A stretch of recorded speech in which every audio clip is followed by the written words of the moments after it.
Prijazno pozdravljeni, spoštovani gledalci lokalnega programa TV Studija Bistrica v naši redni tedenski informativno-reportažni oddaji Bistriški tednik. V Slovenski Bistrici smo pred kratkim dobili novega komandirja policijske postaje. Prejšnji se nas je očitno po 10 letih službovanja naveličal in odšel na novo dolžnost na Ptuj. O tem pa še o čem v tokratni oddaji, vabljeni k ogledu. Pogovor z Urošem Kušarjem, novim komandirjem policijske postaje Slovenska Bistrica. Zaključek projekta nadgradnja železniške proge Slovenska Bistrica-Poljčane. Mednarodna konferenca Integralno zeleno gospodarstvo. Slavnostna akademija ob 70. obletnici glasbene šole Slovenska Bistrica. 25 let delovanja Zveze slovenskih častnikov v samostojni Sloveniji. Položitev venca ob dnevu Rudolfa Maistra.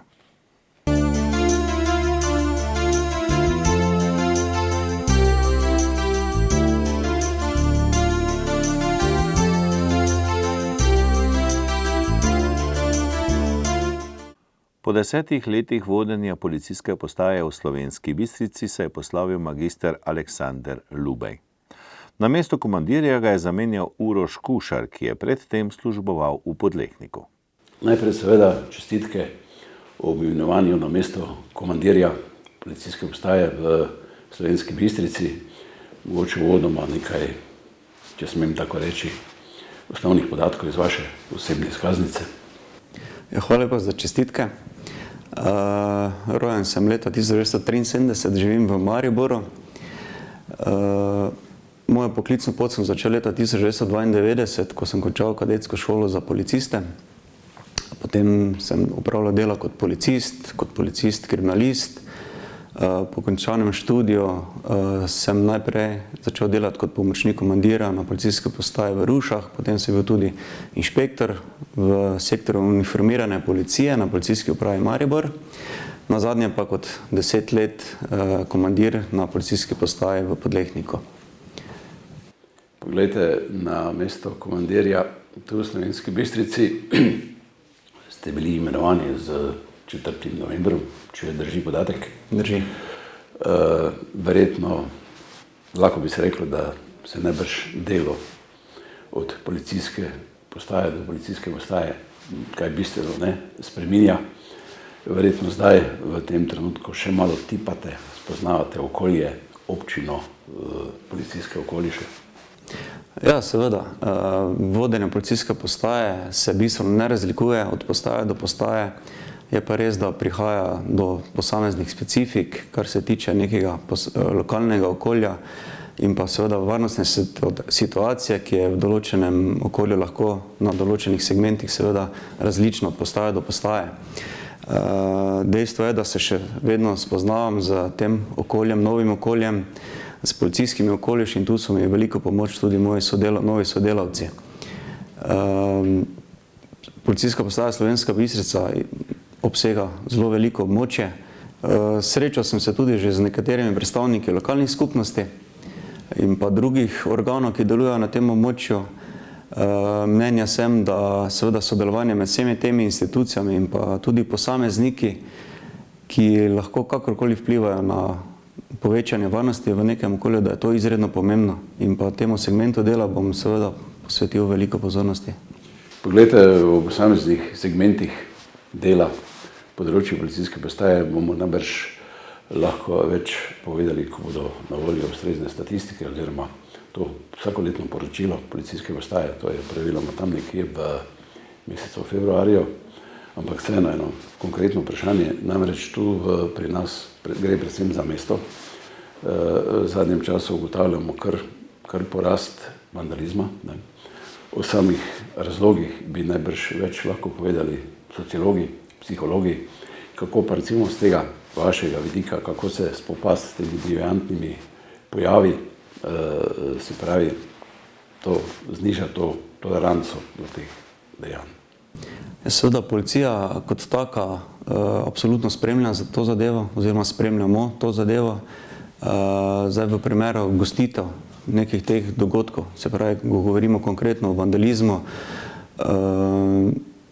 da bomo ugotovili, da se to dogaja na nekem zelo ožjem območju, bomo seveda prilagodili naše aktivnosti in z različnimi oblikami dela poskušali to zadevo preprečiti, ki je v bistvu ne moramo, lahko pač probamo ugotoviti, kdo so storilci, seveda ob sodelovanju tudi z drugimi službami, kajti tu moram opomniti, da policija ni edina, ki zagotavlja varnost v nekem okolju. Mogoče še na eno zadevo kaže opozoriti oziroma omeniti, in sicer priseljevanje oziroma integracija tujcev v to naše lokalno okolje. Zdaj, ta problematika mislim, da se je že obravnavala tudi v okviru pristojnih parlamentarnih odborov, pa vendarle v tem trenutku najbrž ni zaznati, vsaj nimamo podatkov, da bi bilo z tega varnostnega vidika kaj posebej problematično. Ne, kar se tiče policije, ne ugotavljamo kršitev, bom rekel, ljudi, ki se priseljujejo na to območje, bodisi da so to tujci, bodisi da so to državljani Republike Slovenije. Tu bi poudaril, da policija na tem področju deluje predvsem kot represivni organ, se pravi, da v postopkih z tujci ugotavljamo predvsem zakonitost bivanja in pa morebitnega zaposlovanja na tem območju. Seveda v sodelovanju z ostalimi institucijami. Kar se pa tiče same legalnosti priseljevanja na to območje, pa je to v domeni drugih organov, zaradi tega pač ne bi rad posegal v njihovo sfero delovanja. Gospod Kušar, gospod komandir, hvala, da ste si vzeli čas za lokalni studio. Mogoče v zaključku še kakšna misel za naše gledalce. Vodenje policijske postaje Slovenska Bistrica sem sprejel kot nov izziv v moji poklicni karieri in verjamem, da bomo z mojimi sodelavci storili vse, kar je v naši moči, da bi se ljudje na tem območju počutili varne. Ob tem pa seveda računam na njihovo pomoč in pa sodelovanje. Hkrati bi pa zdaj tukaj izkoristil tudi priložnost, da bi morebitne interesente, ki se odločajo za poklic policista, pozval, da spremljajo naše spletne strani, se pravi spletne strani policije, in se tudi pravočasno prijavijo na razpisane oglase, kajti veseli bomo vsakega novega policista. V ponedeljek, 25. novembra, so na parkirišču ob železniški postaji v Poljčanah simbolično obeležili zaključek projekta nadgradnja železniške proge Poljčane Slovenska Bistrica. V okviru projekta, katerega je vodila Direkcija Slovenije za infrastrukturo, so obnovili in posodobili železniški odsek med Poljčanami in Slovensko Bistrico. Zgradili so tudi podvoz v Poljčanah, ukinili 2 nivojska prehoda, zgradili obvozno cesto in nadvoz v Spodnji Brežnici ter obnovili železniški postaje v Poljčanah in Slovenski Bistrici. Osrednja govornica je bila ministrica za infrastrukturo magistra Alenka Bratušek. Naša država se je po osamosvojitvi odločila, da da prednost gradnji avtocest. Verjetno je bila takrat tista odločitev prava. Jaz večkrat, bom rekla seveda v prispodobi, uporabim besede, da so naše železnice marsikje še kot iz časa Marije Terezije. Nažalost je marsikje po Sloveniji še vedno tako, ampak v zadnjih letih je tudi na železniški infrastrukturi narejenega kar nekaj napredka. V tem letu, odkar sem ministrica, lahko povem, da je bilo dograjenih, nadgrajenih, obnovljenih ali na novo zgrajenih nekaj več kot 360 kilometrov cest in 40 kilometrov železnic. Malo, ampak počasi se vse stvari premikajo v pravo smer. Poleg podpredsednice vlade so trak slovesno prerezali vršilka dolžnosti direktorice Direkcije za infrastrukturo Monika Pintar-Mesarič, župan občine Poljčane Stanislav Kovačič in župan občine Slovenska Bistrica dr. Ivan Žagar. Več o pomenu naložbe, ki je stala 35 milijonov evrov, sta za Studio Bistrica povedala župana Poljčan in Slovenske Bistrice. Ja, zdaj kar nekaj tega dela proge gre po naši občini, kot ste že omenili, se je obnovila železniška postaja torej na Slovenski Bistrici, tam tudi mi participiramo pri tem projektu, gre tudi za to ureditev, standard seveda se je s tem dvignil. Ne nazadnje pa v sklopu tega projekta zdaj mi načrtujemo tudi kolesarsko povezavo z samo Slovensko Bistrico, za katero upam, da bo v naslednjih 2 letih realizirala. Seveda je spet lahko težava pri pripravi dokumentacije, ampak upam, da bodo stvari čim bolj gladko stekle. Sicer pa jaz, kar se tiče obnove železnic, pričakujem, da se bo tudi kaj več tega tovornega prometa lahko preusmerilo na železniške in da se bo v tem smislu razbremenile tudi ceste. Je pa še mogoče to na tem delu obnove, seveda se pa predvideva tudi obnova vozlišča na Pragerskem, kjer že kar nekaj časa čakamo na pričetek del in koliko vem, še potekajo določena pridobivanja dovoljenj v okviru okoljske zakonodaje. Tako da upam, da bo tudi ta projekt štartal v naslednje leto. Je pa res, da je seveda v celoti v financiranju države in da seveda je odvisno tega, kdaj bodo vsa dovoljenja pridobljena.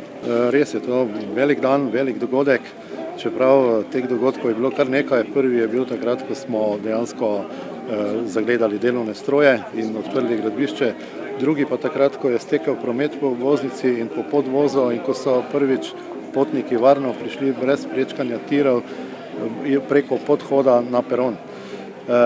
Vsekakor je ta investicija, lahko rečemo, investicija stoletja, kot sem svoj čas že povedal. Težko je bilo pričakovati, da bi se vse to, kar je danes narejeno, realiziralo v tako kratkem času, sploh pa ne tako hitro, recimo tale podvoz do Poljčana. Izjemnega pomena so vse investicije za varnost, namreč vsako prečkanje železniške proge pomeni svoje vrstno nevarnost, ne glede na tehniko, ki jo imamo, ne glede na velikanske vložke v smislu te tehnike in tehnologije in varovanja, se vendarle dogajajo dogodki, ko se zapornice ob mimohodu vlaka ne zaprejo. Zadnji takšen dogodek je bil pri nas 12. septembra, seveda se je končal srečno in lahko bi pa bilo tudi drugače. Zato iz tega stališča je za občane izjemno pomembno in za vse nas izjemno pomembna varnost. Takšnega projekta z toliko varnosti, kot sem povedal, v bližnji prihodnosti ne bo.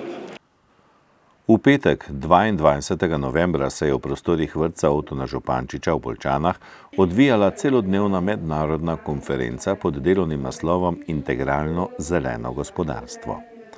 Konference so se med drugim udeležili tudi doktorica Darja Piciga iz Državljanske pobude za integralno zeleno gospodarstvo, Aleksander Šifer, predstavnik Mednarodnega centra za integralni razvoj Trans 4M in Fanika Bras-Bero z Zavoda za šolstvo Republike Slovenije. Potenciali Slovenije so neizmerni. Tu vidimo, kako smo uspešni na področju trajnostnega turizma, v svetovnem merilu pa tudi na vseh drugih področjih imamo prebojne inovacije, odlične primere dobre prakse, kot je tale tudi primer vrtca Otona Župančiča Slovenska Bistrica. Zato smo to konferenco že drugič organizirali v tem vrtcu. Z preučevanjem dobrih praks in potencialov za prehod v nizkoogljično družbo, krožno gospodarstvo, za integralni zeleni razvoj se ukvarjam zadnjih 10 let in mi imamo po eni strani dobre prakse, kot sem že omenila, od vrtcev do podjetij, do lokalnih skupnosti na ravni regij. Po drugi strani pa imamo tudi usmeritve, ki smo jih v veliki meri oblikovali seveda pod vplivom Evropske unije, ker Evropska unija je vodilna na okoljskem področju, pa tudi v celoti na področju trajnostnega razvoja. Integralni zeleni razvoj je pravzaprav nov, svež pristop k trajnostnemu razvoju, kar pomeni, da po eni strani znamo spoštovati okolje, znamo živeti v sožitju z naravo, po drugi strani smo nekako vpeti v skupnost, delamo za razvoj celotne skupnosti, gradimo na lastni kulturi, kar je zelo pomembno. Mi imamo izjemno kulturno dediščino in se velikokrat sploh ne zavedamo, koliko je to dragoceno. Pa tudi znamo nekako se razvijati v sožitju tudi z drugimi kulturami. To so naše odlike. Imamo znanje, tudi razvijamo nove tehnologije, na različnih področjih. Naj omenim Pipistrela, naj omenim Andreja Pečjaka, vrsta znanstvenikov, ki delajo podjetja, tako naprej. In seveda imamo tudi recimo take dragocene prakse iz preteklosti, zadružništvo, bolj sodobno danes, socialno podjetništvo, ki so izjemni potenciali, seveda, če imamo tudi znanje, da jih uporabimo za integralni zeleni razvoj. Potenciali so tudi zato, ker smo seveda se tržišče za recimo take pristope, za nove okoljske tehnologije, ki so kombinirane tudi s socialnimi inovacijami, se povečuje.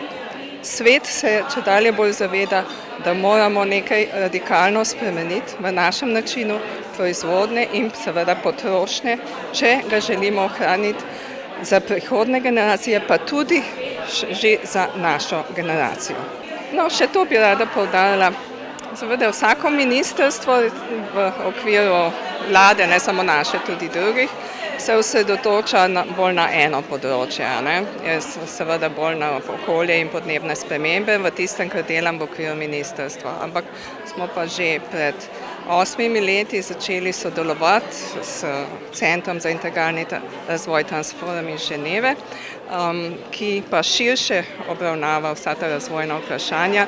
Tako kot sem povedala to, da poudarjamo skupnost, poudarjamo kulturno dediščino in razvoj, ki naj prinese seveda blaginjo za vse. To je imanentno integralnemu pristopu, upoštevanje tudi drugih kultur, različnih teh svetovnih pristopov k spremembi gospodarstva, ki je nujno, mi moramo spremeniti gospodarsko paradigmo. To so zelo temeljito nekako obravnavali v okviru Centra za integralni razvoj profesorja Aleksandra Šifer in Roni Lesem. Aleksandar Šifer je danes tudi z nami. Mogoče v nekaj stavkih, nekaj o vrtcu kot spodbudnem učnem okolju za trajnostni razvoj. Vrtec kot prostor je prav zagotovo prostor, kjer se srečujejo starši, otroci in delavci vrtca in je zagotovo spodbudno učno okolje za otroke. Nekako preko skozi projekte in dejavnosti, ki jih izvajamo v vrtcu, sodelujejo torej vsi, so vpeti v aktivnosti in tako prenašamo znanje na otroke, preko otrok pa tudi na starše. Vse navzoče je uvodoma pozdravil in nagovoril tudi župan občine Počane Stanislav Kovačič. V srednji šoli Slovenska Bistrica je v ponedeljek 25. novembra potekala slavnostna akademija ob 70. obletnici glasbene šole Slovenska Bistrica. Prireditev v znamenju glasbe in videoprojekcije je navdušila občinstvo. Več o osrednji prireditvi in zgodovini šole je povedala Radmila Bikič Magdič, ravnateljica glasbene šole Slovenska Bistrica. Kakšni so prav bili začetki vaše šole, katere so bile glavne prelomnice v zgodovini vaše šole?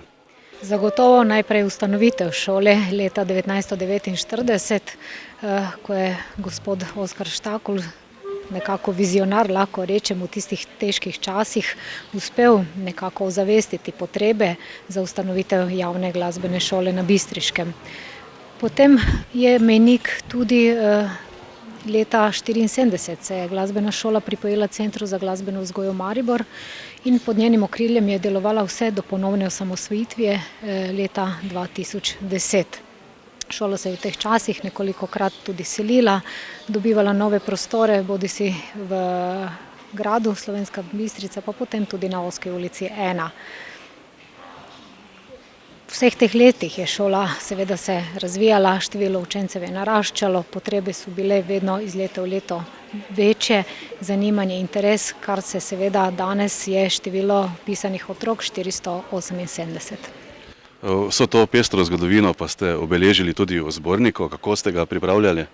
Zbornik smo pripravljali intenzivno 1 leto. Lani smo pričeli s pridobivanjem podatkov in zbiranjem gradiva v Pokrajinskem arhivu Maribor, potem na konzervatoriju Maribor, zato ker smo, kot sem omenila, že delovali pod njihovim okriljem več kot 30 let.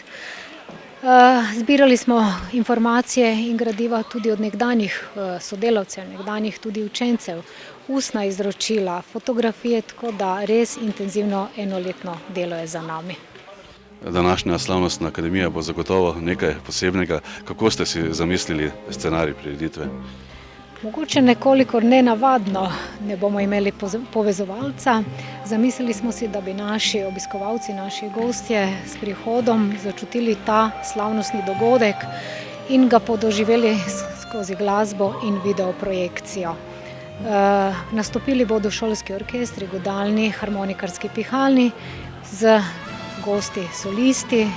Imamo gosta nekdanjega učenca Martina Beliča na flavti, Uroša Polaneca na bandoneonu in nekdanjo sodelavko na violini Vesno Čobal Marto. Potem se nam bodo predstavili tudi učenci baletnega oddelka, plesni pripravnici baleta 4., 5., 6. razred in imamo še goste iz Ljubljane, iz Irske šole plesa. Danes je vaša šola zelo dobro organizirana, uspešni ste tudi na tekmovalnem področju. Kakšne so torej želje za naprej? Želja je veliko, ciljev in izzivov prav tako. Zagotovo, pomenila sem to že nekako v pomladanskem času, že ob naši obletnici, da si zagotovo Bistrica, vsi kulturniki, umetniki, bodisi glasbeniki, gledališniki, folklorne skupine, vokalne, zaslužimo tudi primeren kulturni center, prostor. Sicer vsi mi smo zelo tako umetniško že izobraženi, da se znamo situaciji prilagoditi in tako, da se jaz ob današnjem dogodku iskreno zahvaljujem ravnateljici Srednje šole Slovenska Bistrica, ki nam ponovno nudi vse pogoje, prostore, da današnjo slavnostno akademijo lahko uprizorimo tukaj v športni dvorani njihove šole. Na prireditvi je sodeloval tudi Aleks Štakol, ki je predstavil zgodbo svojega očeta Oskarja Štakola, ustanovitelja glasbene šole Slovenska Bistrica. Bilo je leto 1948, ko smo z njim in mamo po dolgi celodnevni vožnji z vlakom, ki ga je vlekla parna lokomotiva, pripotovali iz Šempetra pri Gorici v Slovensko Bistrico. Na podlagi javnega razpisa tovarne Impol v Slovenskem poročevalcu je bil izbran za učitelja glasbe z namenom, da ustanovi glasbeno šolo. Ni mu bilo lahko. Najprej je moral seveda, ker je imel znanje iz ekonomije, v tovarni poprijeti za knjigovodska dela, ki jih je dobro obvladal. Nekoliko razočaran je našel zadoščenje v prostem času, ko ga je sodelavec in dober prijatelj, odličen violinist Herbert Maček, takoj pritegnil sindikalni komorni orkester, ki je igral in nastopal na raznih prireditvah, plesih in veselicah. Bili so izjemna glasbena družina. Poleg očeta, ki je igral violo in violino, še violinisti Herbert Maček, Franjo Krajnc, Ljubo Šlatev, Čisar na klavirju, Josipina v merzu, trobenta Leopold Bajde, bobni Franc Vahte, Čelo Holc, žal vseh imen si nisem zapomnil. Bil sem pogosto z njimi, ko smo se vozili v bližnje kraje na kripi impolskega tovornjaka in z rokami tesno objemali klopi, da ne bi padli. Tudi na Radio Maribor so igrali v živo. V tem našem lepem mestu pod Pohorjem je bilo izjemno razgibano glasbeno življenje. V okviru kulturno-umetniškega društva Alfonza Šarha, ki se je kasneje preimenovalo v DPD Svoboda, sodelovali kar 3 pevski zbori z izvrstnimi moškimi in ženskimi solisti, ki jih je vodil pevovodja in organist Martin Ulaga. Tudi baletno sekcijo so imeli. Vodila jo je Erika v merzu. Na odru Dome kulture so uprizorili kar 3 operete v režiji Milana Vidica, Planinsko rožo, Tam na gorah in Študentje smo. Toda najlepši spomin mi seže v leto 1949. Bilo je tik pred poletjem. Sedel sem v kuhinji in opazoval kobacanje nekaj manj kot enoletne sestrice Mirjam v maminem naročju. Nekoliko prej kot običajno sem na vratih uzrl široko nasmejani očetov obraz. Zakto v levi in modro kuverto v desni je zadovoljno vzkliknil. Zdaj pa jo končno imamo, črno na belem glasbeno šolo. Izvlekel je na pisalnem stroju popisan list in prebral.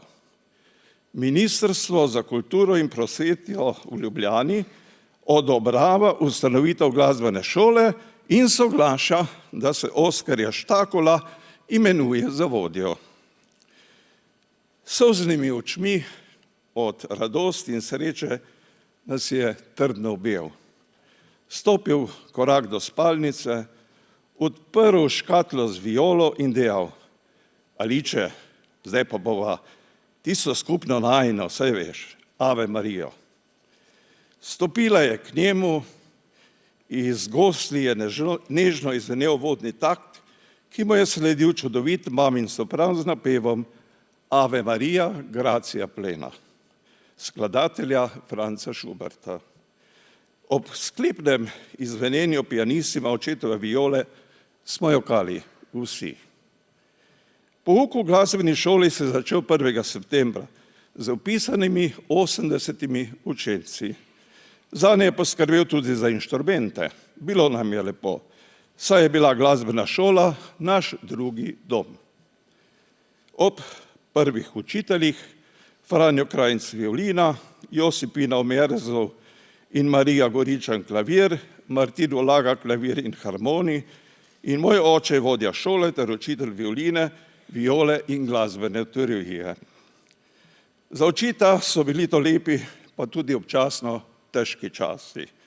Z veliko volje in potrpežljivosti je znal rešiti tudi najtežje probleme in zagotoviti stabilen in finančno podprt razvoj glasbeni šoli, ki je bil kot vodja ravnatelj 30 let predan in zvest vse do leta 1979, ko se je upokojil. In na koncu naj velja ne samo moj spomin, ampak tudi hvaležnost odličnim dosedanjim ravnateljem in glasbenim profesorjem, ki so uspešno nadaljevali njegovo pionirsko delo in poslanstvo. Moje iskrene čestitke za vse dosežke in priznanja, saj iz bistriške glasbene šole izhajajo mnogi vrhunski glasbeniki, ki nadaljujejo svojo glasbeno kariero kot solisti ali člani simfoničnih in komornih orkestrov doma in v svetu. Nekaj takih je tudi danes med nami. Zato želim sedanjim in prihodnjim glasbenim rodovom, da nadaljujejo pot vizije in strategije številne generacije glasbenikov pred njimi. Prepričan sem, da bodo naslednje obdobje zaznamovali novi spomini v upanju in želji, da ni več daleč dan, ko bo sodobno urejena in vodena glasbena šola z odličnim profesorskim kolektivom zasluženo deležna tudi otvoritve nove kulturne in koncertne dvorane. To moje lepo mesto pod Pohorjem si krvavo zasluži. Celotni posnetek slavnostne akademije si boste na naši televiziji lahko ogledali konec decembra.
petek 22. novembra je predsedstvo območnega združenja slovenskih častnikov Slovenska Bistrica v Viteški dvorani gradu Bistrica pripravilo slavnostno akademijo ob 25. obletnici delovanja Zveze slovenskih častnikov v samostojni Sloveniji. Slavnostni govornik je bil Stane Kocutar, veteran vojne za Slovenijo. Uvodoma sta prisotne pozdravila tudi Andrej Godec, podpredsednik območnega združenja slovenskih častnikov Slovenska Bistrica in župan občine Slovenska Bistrica Ivan Žagar. V kulturnem programu je sodelovala vokalna skupina Vivere.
V petek 22. novembra so člani društva General Majster iz Slovenske Bistrice ob dnevu generala Majstra v spominski sobi v vojašnici Vinceca Repnika položili venec.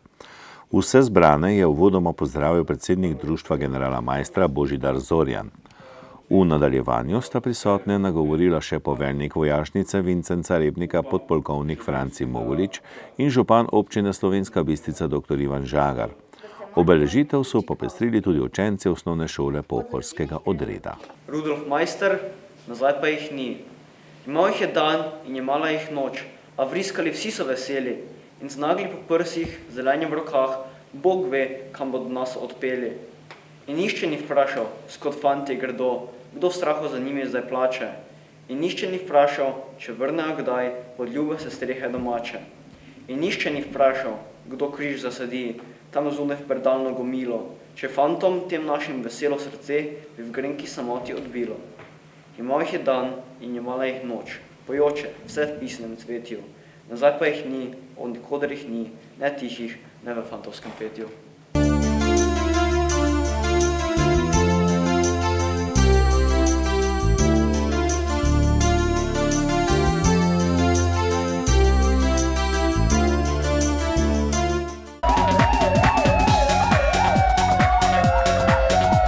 Policisti policijske postaje Slovenska Bistrica so v času od 18. do 25. novembra obravnavali 19 kaznivih dejanj, od tega 5 kaznivih dejanj velike tatvine, 7 kaznivih dejanj tatvine, 4 kazniva dejanja poškodovanja tuje stvari, 2 kaznivi dejanji goljufije in 1 kaznivo dejanje ponarejanja listin. Zgornja Ložnica. Neznani storilec je vlomil v lokal in odtujil nekaj gotovine in nekaj zavojev cigaret ter s tem lastniku lokala povzročil za 700 evrov škode. Slovenska Bistrica. Neznani storilec je vlomil v stanovanjsko hišo in odtujil prenosni računalnik in več kosov nakita ter s tem lastnico oškodoval za 5000. Odgovorna oseba gospodarske družbe s področja Maribora je s samostojnim podjetnikom z območja Slovenske Bistrice sklenila poslovno pogodbo, vendar ni izpolnila pogodbenih obveznosti in tako podjetnika oškodovala za 3700 evrov. Policisti so bili obveščeni o 15 prometnih nesrečah, od tega so obravnavali 2 prometni nesreči, v katerih so se udeleženci lažje telesno poškodovali. 4 prometne nesreče z materialno škodo, v 8 primerih pa so odstopili od kraja ogleda in udeležencem izdali pisno obvestilo. V 6 primerih so dogodek zaključili z uradnim zaznamkom. Zaradi povzročitve prometne nesreče so povzročiteljem izdali plačilni nalog. Zaradi kršitev cestno-prometnih predpisov je bilo izdanih 62 plačilnih nalogov. Začasno je bilo odvzeto tudi 1 vozniško dovoljenje. Zaradi kršitev javnega reda in miru so policisti opravili 4 intervencije, od tega 3 v zasebnih prostorih in 1 na javnem kraju. V 3 primerih so kršiteljem izdali plačilni nalog, v 1 primeru pa so intervencijo zaključili z uradnim zaznamkom, saj niso bili ugotovljeni elementi prekrška. Ob tem so policisti obravnavali še 1 prekršek v zvezi s prepovedanimi drogami ter 1 prekršek v zvezi s tujci.